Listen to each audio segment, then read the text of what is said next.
Intervención enfermera en las úlceras por presión. Una vez que ha sido imposible prevenir el problema de las úlceras por presión, el siguiente paso sería curarlas. Lo que vamos a ver van a ser la valoración de las úlceras por presión y cómo tenemos que curarlas. Comenzamos con la valoración. Lo primero que tenemos que tener en cuenta es que debemos valorar las características de las úlceras por presión para determinar cuál es el mejor tratamiento posible. Esta valoración ha de realizarse periódicamente, ya que una úlcera que empieza por un estadio puede derivar en otro estadio en poco tiempo. Lo primero que vamos a valorar es el lugar de la aparición de la úlcera por presión. ¿Dónde está esa úlcera? Lo segundo es valorar el estadio. Si lo tenemos en estadio 1, encontraremos un eritema no blanqueable con una piel íntegra. Si nos encontramos con un estadio 2, tendremos una pérdida parcial del grosor de la piel que afectará a la epidermis, dermis o a ambas. Puede aparecer una ampolla en este segundo estadio. En el estadio 3 tendríamos una pérdida total del grosor de la piel que implica una lesión o necrosis del tejido subcutáneo. Y en el estadio 4 tendríamos una pérdida total del grosor de la piel con destrucción extensa, necrosis del tejido o lesión del músculo, hueso o estructura de sostén que estén cerca de la úlcera, como podrían ser tendones, cápsula articular y otros tejidos que estén por ahí. Después tendremos que valorar la longitud y la anchura de esa úlcera por presión. Después, ¿qué tipo de tejido vamos a tener en el lecho? El lecho de una herida es el centro, la propia herida en sí. Podríamos tener tejido de granulación que lo vamos a encontrar de color rojo rosáceo, de apariencia granulada, que aparecen durante el comienzo de la cicatrización de las heridas, como tenemos las imágenes de la derecha de nuestra pantalla. Luego podemos tener otro tipo de tejido, que es el tejido esfacelado, que tiene un color amarillento blanquecino. Es un tejido que se adhiere al lecho de la propia úlcera y que debe ser extirpado para que luego pueda cicatrizar de forma correcta. Y por último tendríamos el tejido necrótico, que va a tener un color negro o marrón y que impide el proceso de curación.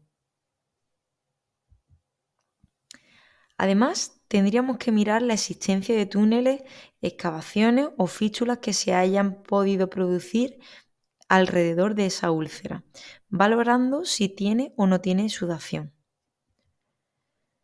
Habrá también que mirar si hay signos de infección, como enrojecimiento, calor, un exudado abundante, si tiene o no tiene dolor, el tiempo de evolución de esa propia lesión y por último, cómo se encuentra la piel perilesional, es decir, la piel que está alrededor del lecho de la herida, cómo se encuentra esa piel, porque puede ser que tengamos el lecho en un estadio 3 y la piel perilesional en un estadio 1 e incluso 2. ¿Cómo hay que curar una úlcera por presión? Si tenemos una úlcera en estadio 1, hay que lavar e hidratar esa lesión, utilizar ácidos grasos hiperoxigenados, que lo que hacen es mejorar la resistencia tisular y minimiza el efecto de anoxia tisular, es decir, de esa falta de oxígeno. Aliviar la presión protegiendo la zona con un buen almohadillado, como puede ser un apósito de cura húmeda tipo espuma poliuretano. No aplicar antisépticos, ya que estos resecan y hacen más quebradiza la piel, por lo que retrasa la cicatrización. En el estadio 2 vamos a lavar e hidratar la zona. El lavado de la zona hay que tener en cuenta que no hay que frotar el tejido de granulación, ya que este tejido es el propio para que pueda seguir mejorando esta propia herida. Hidratar la piel perilesional, utilizar gel, pasta, gránulos en la parte profunda, es decir, lo que queremos es rellenar esa cavidad y utilizar apósitos de cura húmeda en la placa superficial de la propia herida. Y en el estadio 3 y 4, en la parte de la herida limpia, Vamos a aplicar gel, pasta o gránulo en la parte más profunda para rellenar esa cavidad. Utilizaremos apósitos de cura húmeda en la placa superficial. Y en el caso de que tuviéramos tejido necrótico o esfacelo, vamos a utilizar un desbridamiento, ya sea quirúrgico, enzimático, autolítico o algún tipo de apósito de cura húmeda, que ahora veremos más adelante. Y por último, trataremos la infección local. Vamos a evitar curas que sean oclusivas, es decir, no queremos taparla, no queremos ocluirla. Siempre se debe considerar como herida infectada con respecto a la manipulación, antibioterapia y la vacunación de la persona. ¿Qué fases vamos a tener en una cura? Un plan básico para las curas de úlceras por presión en estadios 2, 3 y 4 debe contemplar los siguientes pasos: limpieza de la lesión, desbridamiento, control del exudado, prevención y abordaje de la infección, mantenimiento de la piel perilesional y la propia elección del apósito que vayamos a poner. Comenzamos con la limpieza de la lesión. Limpiar las heridas al principio del tratamiento es fundamental, pero también durante cada cambio de apósito. Es decir, si durante el día, por el motivo que sea, se ha tenido que cambiar 3 veces el apósito, pues esas 3 veces hemos tenido que limpiar correctamente la úlcera. Se efectuará limpiándola con suero fisiológico, agua destilada o agua potable del grifo, si es que no tenemos las otras dos anteriores. Y aplicaremos una presión de lavado que garantice el arrastre de bacterias, pero que no lesione el tejido sano. El debridamiento se llevará a cabo si existen necrosis o esfacelos en el lecho de la úlcera. Existen 7 tipos de debridamiento. Se empleará uno u otro dependiendo del tipo de tejido que exista. Pueden combinarse varios para acelerar el proceso y que sean más efectivos. Tipos de debridamientos que tenemos. Tenemos el debridamiento quirúrgico, que lo que hacemos es retira completamente el tejido necrótico y parte del tejido sano en una sola sesión.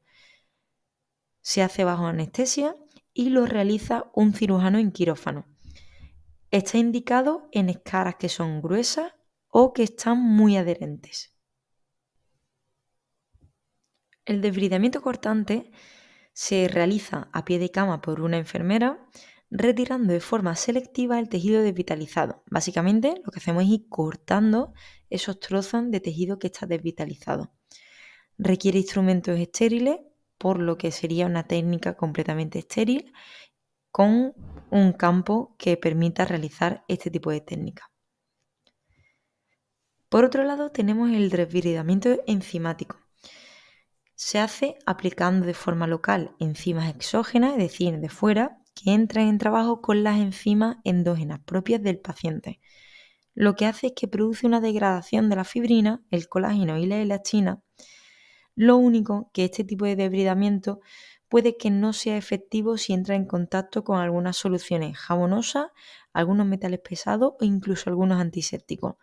Es por ello que cuando empleemos este tipo de debridamiento tenemos que mirar si es compatible o no con otros productos que vayamos a utilizar. El debridamiento autolítico es aquel que ocurre de forma natural en cualquier herida y puede ser estimulado mediante la aplicación de algunos apósitos de curas en ambiente húmedo. Lo único que es que este tratamiento suele ser lento y puede provocar algunas maceraciones en el tejido perilesional. Una maceración es cuando un tejido está demasiado húmedo y al final se reblandece y lo que hace es que no promueve que esa herida cicatrice correctamente. Por otro lado, tenemos el desbridamiento osmótico. Se aplica fluidos hiperosmolares o apósitos de poliacrilato activados con algunas soluciones hiperosmolares. Básicamente, aplicamos un apósito, le echamos un líquido y se activa con este líquido. Por otro lado, tendríamos la terapia larval. Esta terapia en España no está disponible y básicamente lo que se emplean son larvas estériles criadas en laboratorio para que, en definitiva, se coma el tejido que está muerto. Y el último tipo de desbridamiento sería el desbridamiento mecánico. Son técnicas muy rudimentarias y actualmente está en desuso este tipo de desbridamiento. y lo que hace, por ejemplo, sería incluir la irrigación continua a presión, el frotamiento del lecho ulceral o incluso el baño en remolino, entre algunas que otras técnicas que se utilizan. Continuaríamos con el control del exudado. Muy importante, las heridas exudativas curan más lentamente que las no exudativas, por lo tanto, es un punto fundamental en este tipo de heridas. Prevención y abordaje de la infección.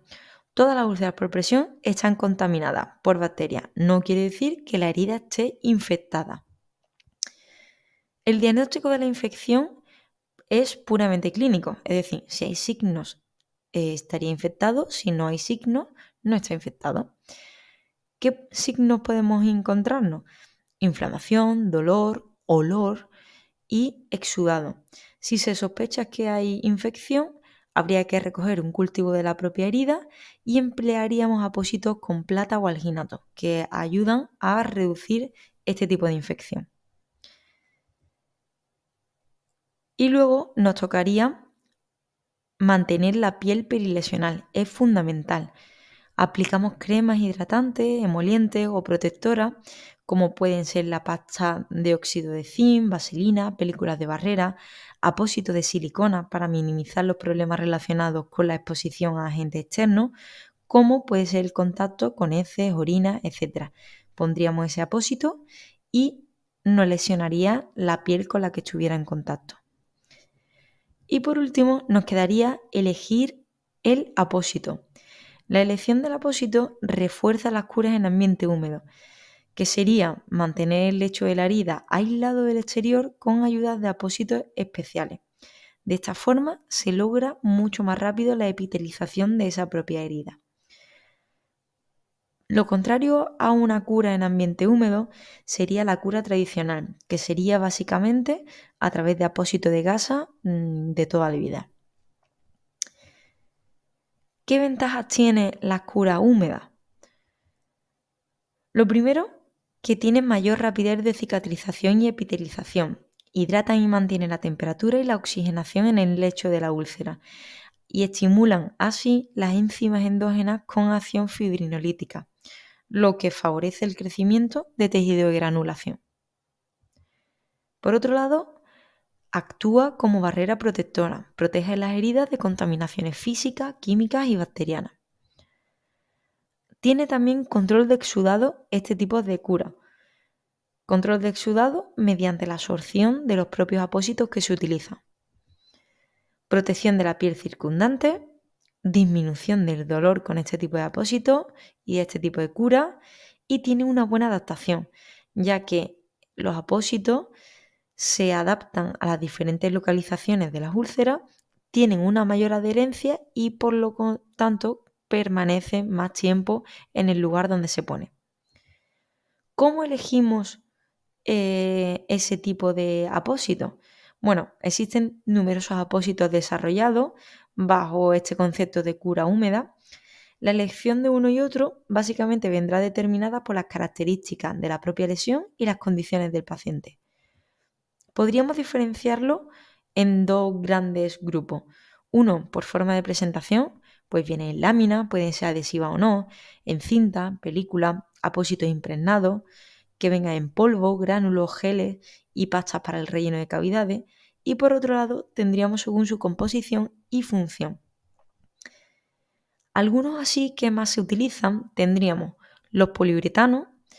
Su característica es que actúan como barrera, no absorben exudado y tienen una gran adherencia y adaptación al paciente. ¿Para qué se utiliza? Para protección a la fricción y para prevención de las úlceras por presión. Es decir, lo utilizaríamos en pacientes que tengan estadio o grado 1.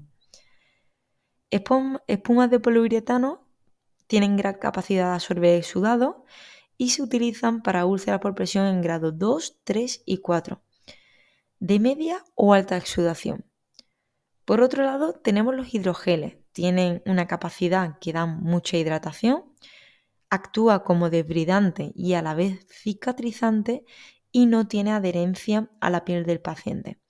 Se utiliza para cualquier tipo de úlceras por presión, úlceras que están resecadas y actúa como debridante autolítico. Los hidrocoloides son cicatrizantes y desbridantes, tienen capacidad baja o moderada, dependiendo de la marca, de absorción de exudado, tienen una buena adherencia al paciente y está indicado para úlceras de grado 1, 2 o 3, sin signos de infección, importante, y actúan como desbridantes autolíticos. Los apósitos de silicona tienen una microadherencia, reducen el dolor y actúan como barrera. Se utiliza para la piel perilesional frágil y para úlceras que son un poco dolorosas. Los alginatos tienen gran capacidad de absorción, no tienen adherencia a la piel y se utiliza para úlceras muy exudativas e incluso que puedan estar infectadas. Y por último tendríamos los apósitos de plata, que su función es antimicrobiana para aquellas úlceras que están infectadas y se utiliza como profilaxis y tratamiento de la infección de una herida. Presentaciones de este tipo de materiales para las curas húmedas hay muchísimo. Entonces, sería muy interesante que hicierais una investigación de todo lo que ofrece este campo. Muchísimas gracias.